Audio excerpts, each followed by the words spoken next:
This is part two to Mind and Matter. I was saying the pyramid is to Earth as the pineal gland is to our brain. The pineal gland is to our brain as Jesus Christ is to the apostles in the Last Supper painting. Jesus to the apostles is like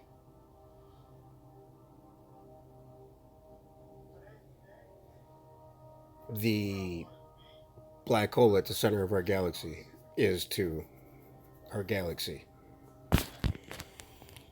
The axis mundi, the loop of creation. The word trapezium, irregular quadrilateral, literally a little table. Diminutive trapeza, table, dining table. From tra for foot edge. From pi root ped, foot. Arabic derived word as name of the bone in the wrist.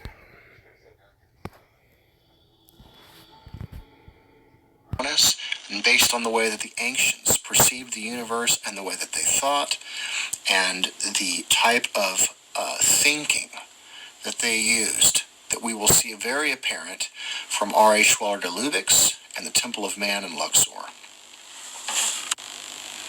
So as many of you know, the kind of information that I have been showing you are based around images. And for all of you left-brain rational thinkers out there that believe that anything outside of the realm of high technology, as far as they must have had technology greater than we have, or aliens assisted them, or things like that, very time and space rational, left-brain oriented, I've got some news for you. It may not be the best way in the world to increase your consciousness. The left hemisphere processes information sequentially. The right hemisphere simultaneously accessing several inputs at once. The left hemisphere works in series, the right brain in parallel. The left hemisphere is something like a digital computer, the right brain like an analog computer.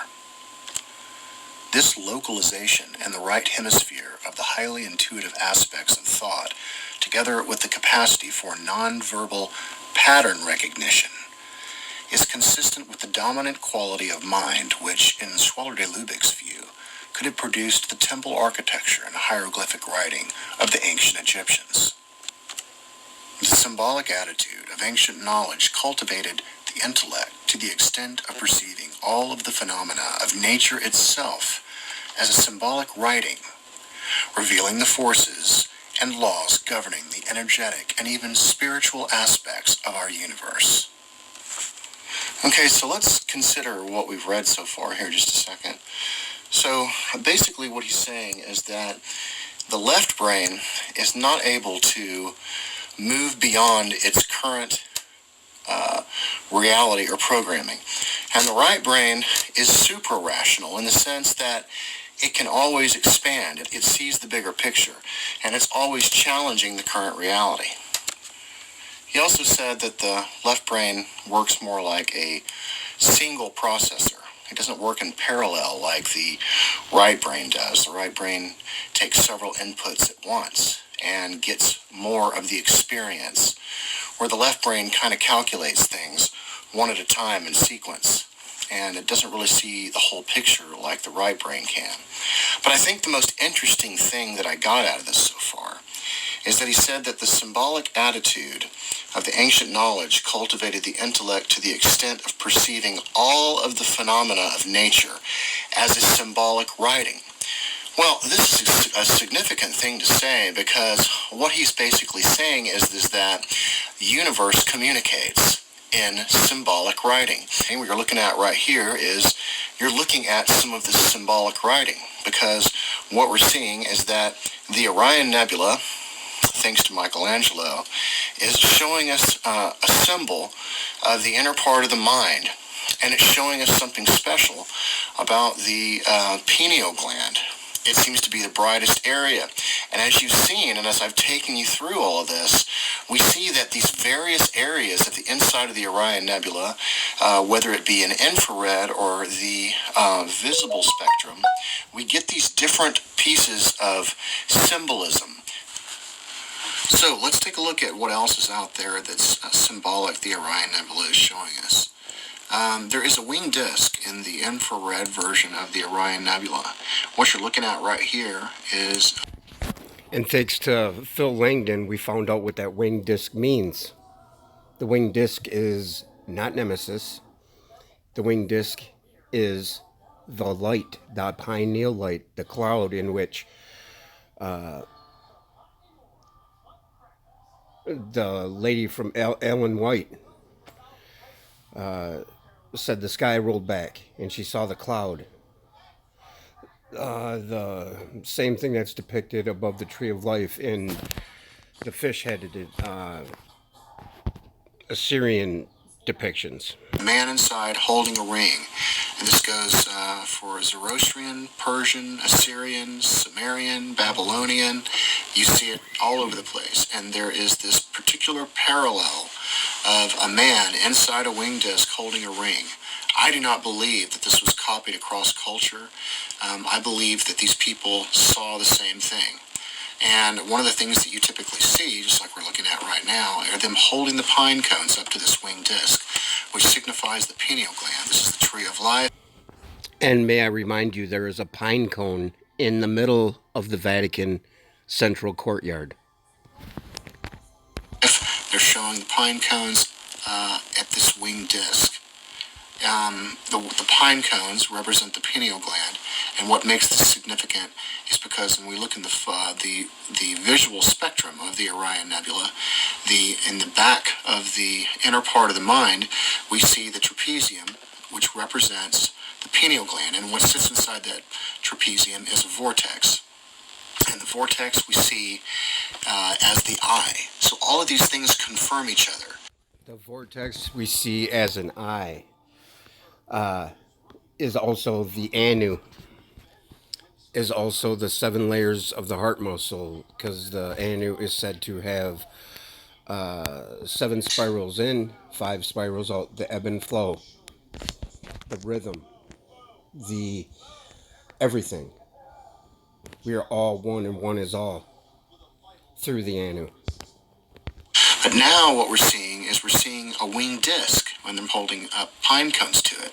So when we flip the Orion Nebula over to the infrared version, what we're actually going to see is something highly similar to exactly what we're seeing right here. Not just a winged disk, but actually a man inside it, just like what we're seeing right now. So this is all important because of the confirmation that we see, that we've already proven so far with the pineal gland and the brain and so forth, and now we're seeing them show us the same thing according to the pineal gland, and we're going to actually see a winged disk out there that even makes this confirmation stronger. Let's dig into the minds of the ancients and see how they came up with this winged disk. Now, in the visible... And I really have to thank Danny Wilton here. I mean, this guy did tons and tons of research. When I say I stand on the shoulders of a giant, that's who I'm speaking of. Him, Phil Langdon, several others, Ken Wheeler. These people have helped me immensely, and I appreciate every one of them. I appreciate every one of you watching this and who is interested in these things, because these things are why we are here, folks. Spectrum. We have seen that this center bright area refers to the pineal gland. Michelangelo showed us that. And it actually appears as the left portion of the inner part of the mind. But now we're looking at the infrared spectrum, which we have also seen in cathedrals such as Karlskirch, showing the tetragrammaton.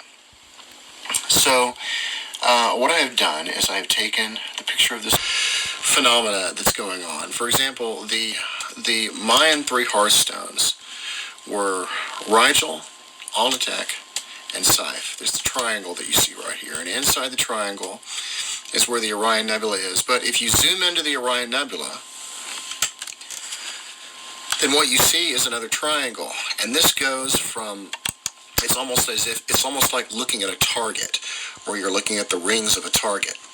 And we see this from the whole Orion constellation when we're looking at the Barnard's Loop, all the way until it swirls into the Orion Nebula, inside the three. It's just like the Mandelbrot set. This is the fractalization of said reality. This is how we are in the Anu. We are of the Anu. We are the Anu. All connected through the Anu. The surfactant that holds it all together. Hearthstones, and when you get to the Orion Nebula, then you have another triangle, and then inside that triangle, you have a vortex, which is your bullseye, basically. And that seems to... And may I remind you that the bullseye, the crosshairs, the cross and the circle combined, you know, in all this prophetic writing, is essentially the cross, because there's a cross in the middle of the trapezium open star cluster. Be what I'm finding here holographically, as well as what I'm finding geographically on the planet. Let me explain what I'm talking about.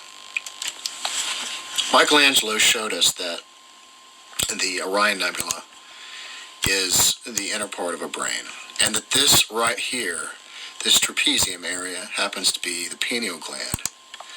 But we know that this trapezium right here covers the whole Nile Delta, doesn't it? And so that means that what we would be looking at is, if we wanted to get to the pineal gland, we'd actually be looking at an area that spanned beyond the Nile Delta. It would be way out here, and that corresponds, using the same anchor where the Orion Nebula trapezium is the same as the Nile Delta, using the same anchors and everything and lining everything up, we can see that the strong lines, this dark area right here, matches these strong lines that you see right here. So this would be like the outer rings of the target. Now we're going to move into the bullseye, okay? So although this is the inner part of the mind right here, in a very large sense, remember right here we put a whole brain. And so, but when we zoom into that part of the brain, where that brain is on the Nile Delta, then the exact same location still represents the pineal gland. So the way the target is working is we have these outer rings way out here, but our bullseye is here. So we zoom in, and the smaller brain is still, the pineal gland is still in the exact same location as it is right here, if it spans all the way out to Jordan. So that appears to be... This is the as above, so below concept. The Kether Malkuth. Hey all. Well, I know exactly why the Vatican has covered up the Orion Nebula like they have for so long.